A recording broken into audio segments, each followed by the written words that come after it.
Essa é a segunda parte da aula 16 da disciplina de Segurança em Sistemas de Computação. Então nós vamos falar agora sobre o protocolo PAP, de Password Authentication Protocol. Bom, então o PAP considera um sistema onde existem senhas que já foram configuradas nas duas pontas, né? Estamos falando aqui de PPP, né? No protocolo ponto a ponto. Então nessas duas pontas. Bom, essas senhas que estão nas duas pontas e que foram configuradas de forma fora do próprio protocolo, elas são transmitidas pela rede. Então nós vamos falar mais para frente, mas esse protocolo ele é suscetível a ataques do tipo eavesdropping e replay. Tá? Bom, outra questão importante do protocolo PAP ou do PAP é que ele serve apenas como autenticação do cliente, então o servidor pode ser um impostor.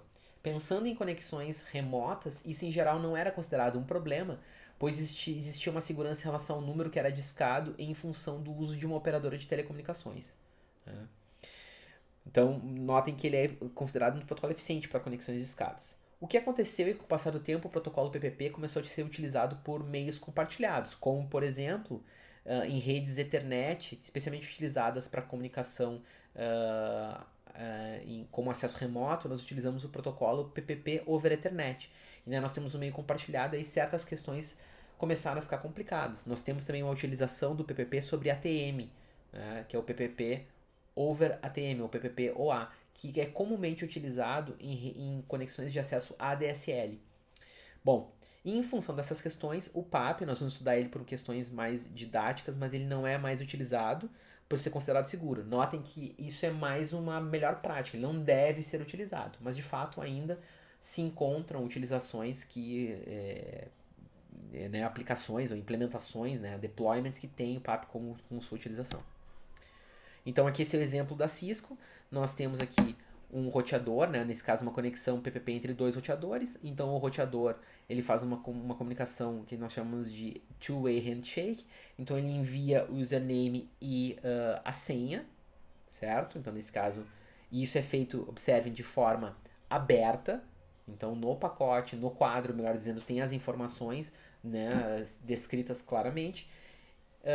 Bom, e daí o que acontece? Depois que a ligação entre esses dois pontos, esse LCP, que é o protocolo de controle do PPP, no cliente, ele vai iniciar enviando o usuário e a senha, como eu mostrei anteriormente.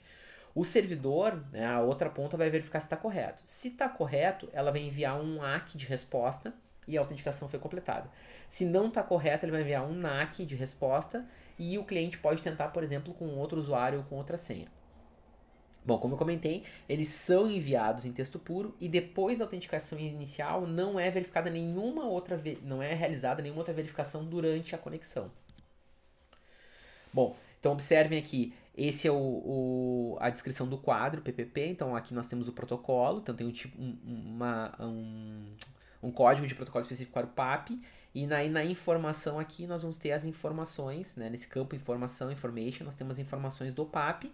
Né? Então, em dados, por exemplo, observem aqui ó, a senha, formação de host ID e tal, o identificador.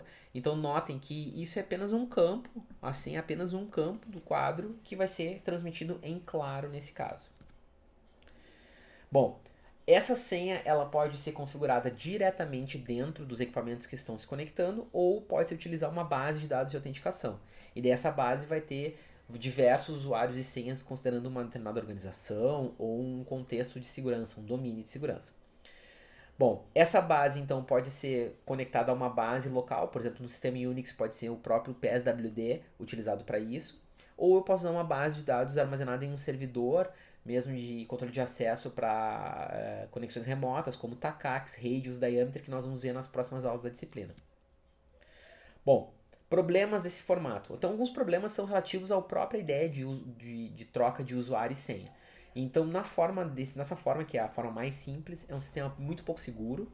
Ele vai basear nessa ideia de um segredo, né, que é compartilhado. Nós chamamos esse tipo de formato de segredo compartilhado.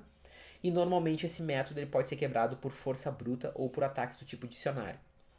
Além disso, como não tem chaves trocadas anteriormente, nenhum mecanismo desse tipo, as senhas vão ser transmitidas em claro. E daí, a partir desse problema, né, é possível, então, o que nós chamamos de eavesdropping. Alguém pode simplesmente observar a conexão e captar esses dados. De fato, a abordagem de segredo compartilhado, ela tem outros impactos. Nós vamos ver daqui a pouco que mesmo se utilizando algoritmos do tipo de hash para essas informações, também nós temos alguns problemas em relação a esse tipo de método de segurança. Mas no caso específico do PAP, ainda é possível a captura, né, então, dessas informações ou o replay desse pacote, então, desses quadros que foram utilizados para a autenticação.